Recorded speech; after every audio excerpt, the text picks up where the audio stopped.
Good morning, students. Today we are going to learn the second lesson of your textbook, Flamingo. The title of the lesson is Lost Spring Stories of Stolen Childhood, written by Anish Jung.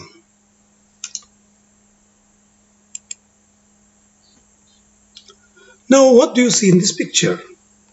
We can see that a lady is speaking to a child and she is asking that child something, and the boy seems to be asking her for something. In this picture, we can see four boys. One boy is carrying a bag on his back, and these children seem to be very happy. They're walking along the road in a city, and it seems that they have found something, and that's why they're looking very happy. In this picture, we see two boys, and both of them are rag pickers. One boy is holding a bag in his hand, and he's looking very sad. In this picture, we see a person, perhaps a boy, who is wearing the shoes and a chappal that do not match. So, dear students, today the lesson that we are going to learn, that is Lost Spring, Stories of Stolen Childhood. Now let's learn about the author. Anish Jung was born in 1964 in Rourkela and spent her childhood and adolescence in Hyderabad. She received her education in Hyderabad and in the United States of America. Her parents were both writers. Anish Jung began her career as a writer in India. She has been an editor and columnist for major newspapers in India and abroad, and has authored several books. Now, let's learn something about this story. The following means the lesson Lost Spring Stories of Stolen Childhood. This is an excerpt. The lesson that we are going to study is an excerpt, means a selected part from her book titled Lost Spring Stories of Stolen Childhood. So in that book called Lost Spring Stories of Stolen Childhood, there are various stories, and from that book only two stories are prescribed for our syllabus. So in this lesson, she analyzes the grinding poverty, means extreme poverty, and traditions which condemn these children to a life of exploitation. So the children which we saw in the pictures, they are exploited. They are forced to do the labor. They are child laborers, and nobody becomes child labor by choice. But it is their poverty that compelled their parents, that forced their parents to send them to do child labor, so that they would help their parents to make both ends meet.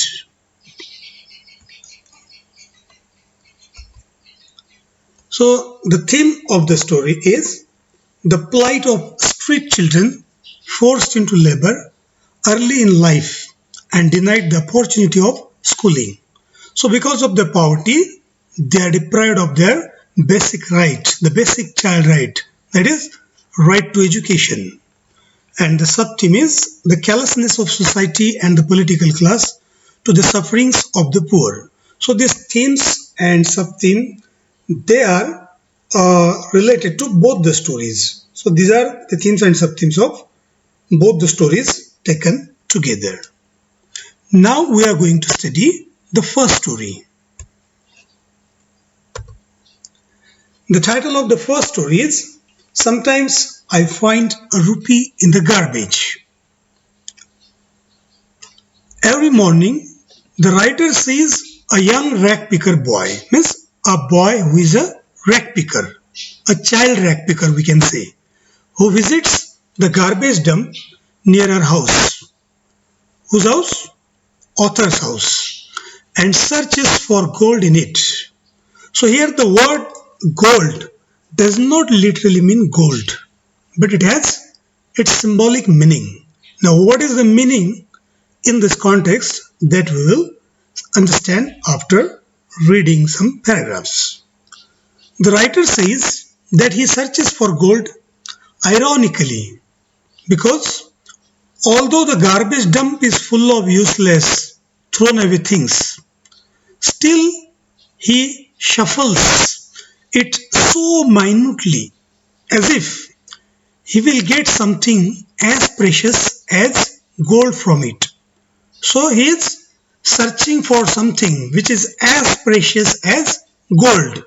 So what can be that precious thing which is as precious as gold? The boy's name is Sahib.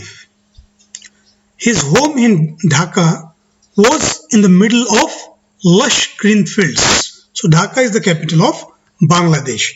The boy basically belongs to Dhaka city of Bangladesh country. And his home was in the middle of the lush green fields. They had left it many years ago and he does not remember it anymore. So his home has become a distant memory for him. His mother had told him that there were many storms which destroyed their homes and fields. So they left home and shifted to the cities in search of gold. The writer again says, looking for gold in the big city. Gold here refers to something precious which was not available in their hometown. Things like shoes, money, bags, etc. for the children, and food, clothing, shelter are means of survival for their parents. The boy searches for such precious things in the garbage dumps. So one day, the writer questions Sahib and asks him the reason for shuffling through the garbage. So the boy is searching for something precious in the garbage, and the author, when they asked him that what are you looking for, what are you searching for in this garbage, then what was Sahib's reply? Sahib replies to the writer that he has nothing else to do other than rag picking.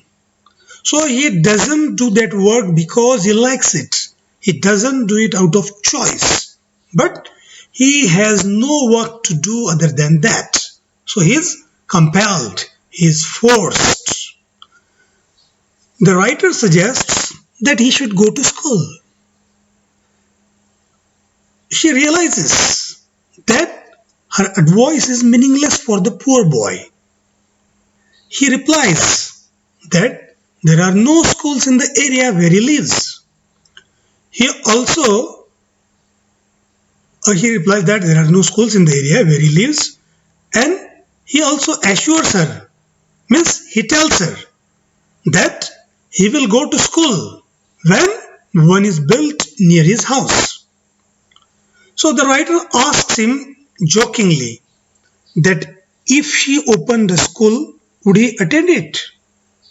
Since the boy says that there is no school to attend, so the writer asks him that if I open a school, would you attend it?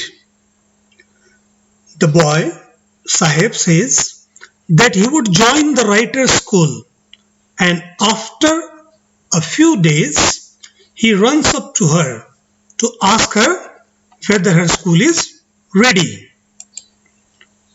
The writer replied that it takes a lot of time to build a school.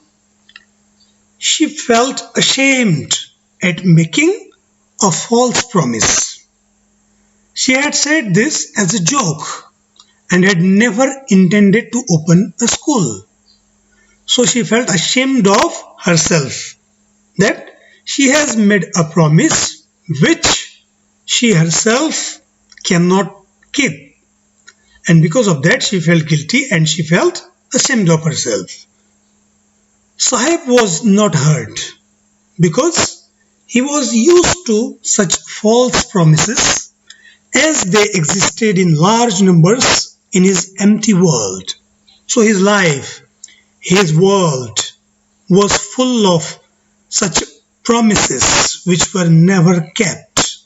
So that's why he was not hurt.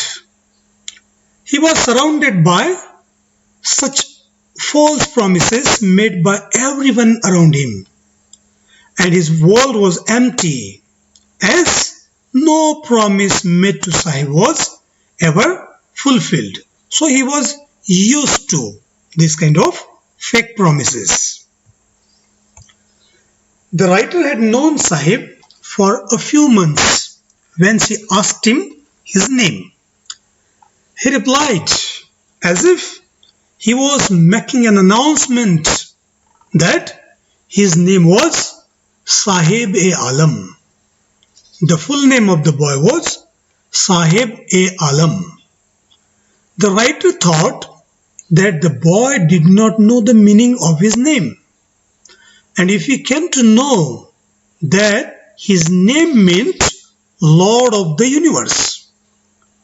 The meaning of the name Sahib-e-Alam is Lord of the Universe. So the writer felt that if the boy came to know the meaning of his name, he would not be able to believe it. The boy would find it very difficult to believe. Why?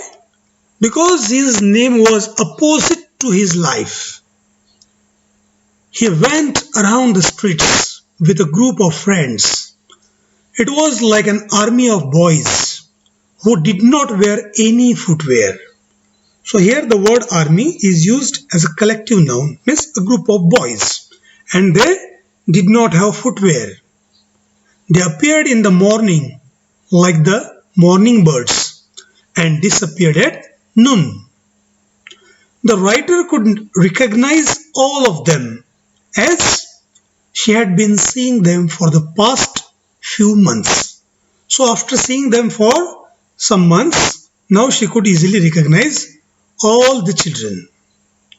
So one day the writer asked one of those children that why he was not wearing any footwear. Then what was that boy's reply? The boy simply replied that his mother did not get them down from the shelf. He told the author that his mother kept the footwear on the shelf. As they were beyond his reach, he did not wear them.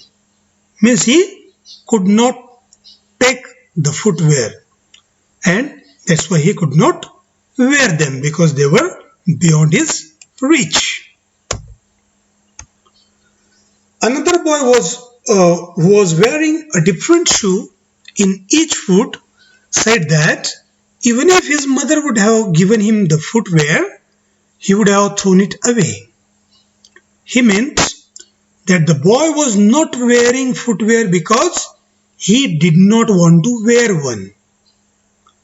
The writer asked the second boy the reason for wearing a different shoe in each foot. He did not reply and shuffled his feet as he tried to hide the shoe. Shuffle means slide them over each other. So the boy shuffles his feet as he tried to hide the shoes. A third boy spoke that he was eager to get a pair of shoes. He was curious. He wanted to wear shoes, as he had never owned one all his life. So throughout his life, he never got footwear. The writer takes the example of shoes to highlight the condition of these boys. So we can understand the poverty, the grinding poverty of these children. They search the garbage dumps looking for such precious things.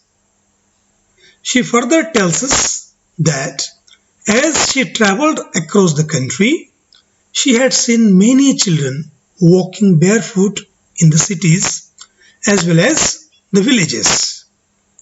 They reasoned, the reason that they gave for not wearing the shoes or the chappals were that they were barefoot not due to lack of money to buy footwear, but being barefoot was a tradition for them. The writer wondered and concluded that the reason of it being a tradition was a mere excuse, means that is not the genuine reason to justify it. It was just an excuse. This is what a writer feels. And why do they say so? Because they want to hide the fact that they were so poor that they could not afford footwear. So the writer narrates a story told to her by a man from Udupi. Udupi is a town in Karnataka. Now the story is like this. When he was a young boy, he means the narrator of the story, a man from Udupi. So when he was a young boy, he would walk to his school. On the way, he would cross a temple where his father worked as a priest. He would stop at the temple and pray to God to bless him with a pair of shoes. After 30 years, the writer visited the town and the temple. Now the place was nearly empty. The new priest lived in the backyard of the temple. Plastic chairs in red and white color were kept there. A young boy came running. He was wearing grey colored school uniform, socks and shoes. He had a school bag hung on his shoulders. He threw it on the bed and ran away. The writer wants to say that the financial position of the priest at the temple had improved over the last 30 years. Now he could afford shoes for these children. She was reminded of another boy who got a pair of shoes. He prayed to the goddess that he may never lose the shoes that he had got. The goddess had granted his prayer as the boy never lost his footwear. This shows us that the underprivileged value anything that they get because they have been longing for it. To long for means to have a strong desire for something. So the writer describes the area where these rag picker boys live, and the name of that area is Simapuri. It is located on the outskirts of Delhi, means the bordering area of Delhi city, and it was very different from the capital of the country. In 1971, when these rag pickers had migrated from Bangladesh, as we all are aware that Pakistan was divided and a separate nation called Bangladesh was formed in 1971, and after that so many Bangladeshi people had migrated to India. The area called Simapuri had been a wasteland in 1971. Means nobody lived there. It was not inhabited by the people. Simapuri was still a wasteland, but now it was not empty as almost 10,000 rag pickers lived there in structures made of mud with roofs made of thin sheets of tin or plastic material called tarpaulin. There was no sewage, drainage or running water facility in Simapuri. They lived in unhygienic conditions. It was a piece of wasteland where the garbage of the city was collected. These people had started living there illegally. The rag pickers had been living illegally in Simapuri for the last 30 years, means from 1971 to 2001. They have been living illegally. They have occupied the area without government permission or ownership. The politicians of the area have provided them ration cards and voter identity cards. They got grocery for their family through these ration cards, and in return, they cast their votes in favor of the politician who had helped them. The writer asked a group of women who were wearing torn saris that why did they leave their homes in Dhaka? The women replied, if they were able to satisfy the hunger of their families and sleep well at night, they were happier to live in Simapuri than their fields in Dhaka, which were ruined and gave them no food. So the basic need of human being is food. And if they don't get food in their hometown, according to these women, there is no point in living in Dhaka, which gave them no food. So, to have their bread and butter, they left their motherland, their town, and they migrated to India and settled in Simapuri. These people traveled in search of food, and wherever they found it, they set up temporary homes and started living there.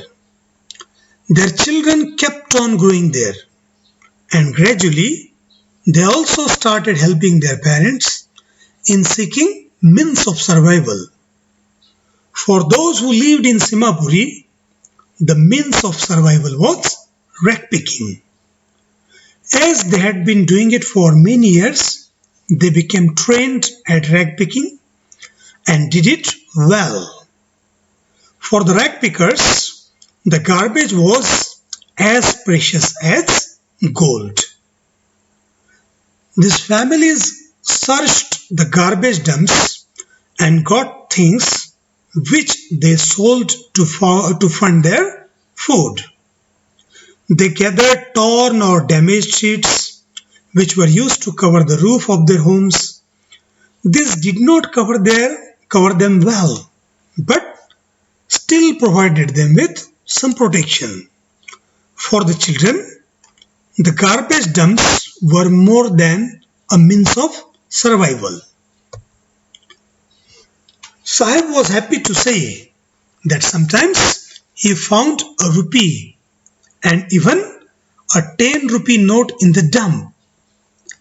As one often finds even a silver coin in the garbage dump. He kept on searching, hoping to find more.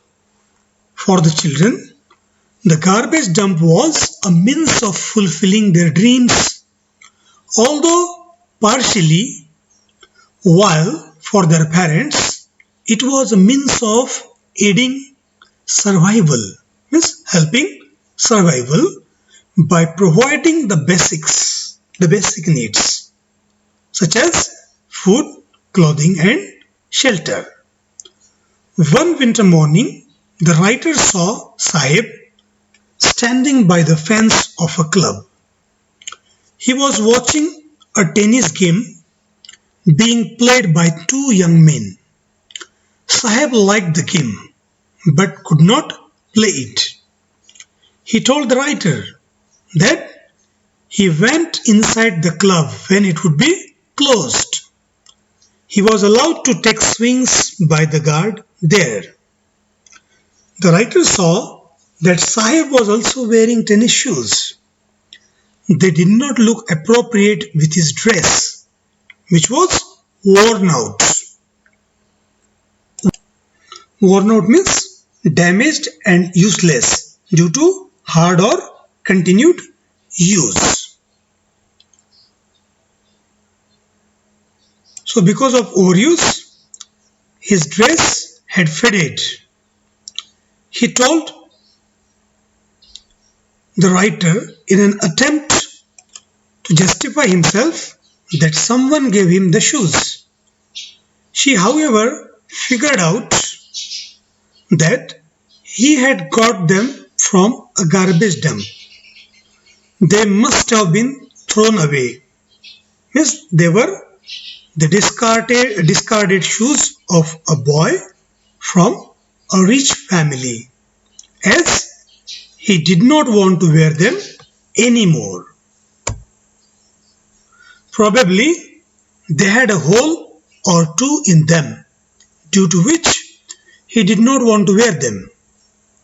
On the contrary, Sahib was not bothered by this fact and had no problem wearing them, as he could not afford anything better than that.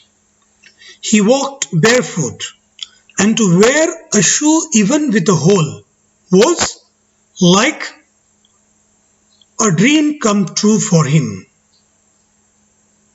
Although, due to the garbage dump, Sahib's dream of wearing shoes had been partially fulfilled, but his desire to play tennis would never be fulfilled. One morning, the writer met Sahib, who was on his way to the milk booth.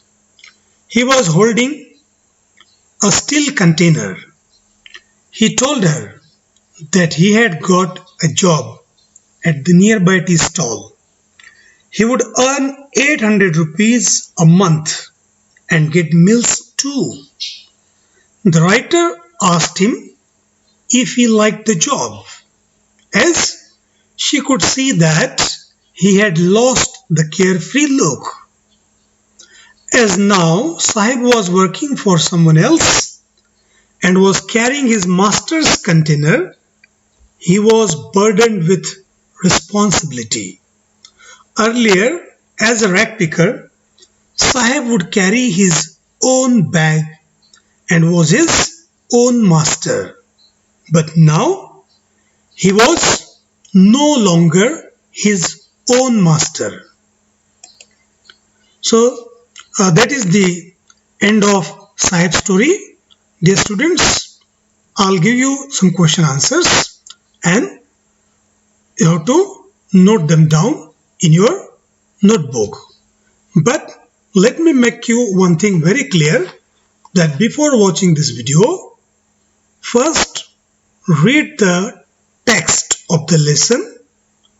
While reading the text, you underline the words and phrases which you find difficult to understand. You note them down in the notebook, look up the meaning in the dictionary, and also try to infer their meaning in the context. As you all are aware that words or phrases have no meaning of their own. They have to be understood in the context of the larger structure they are part of. So, you read them, you try to infer their meaning, or consult dictionary, note them down, and after reading the text and watching this video, you can ask me the question, the query, problems, or doubt.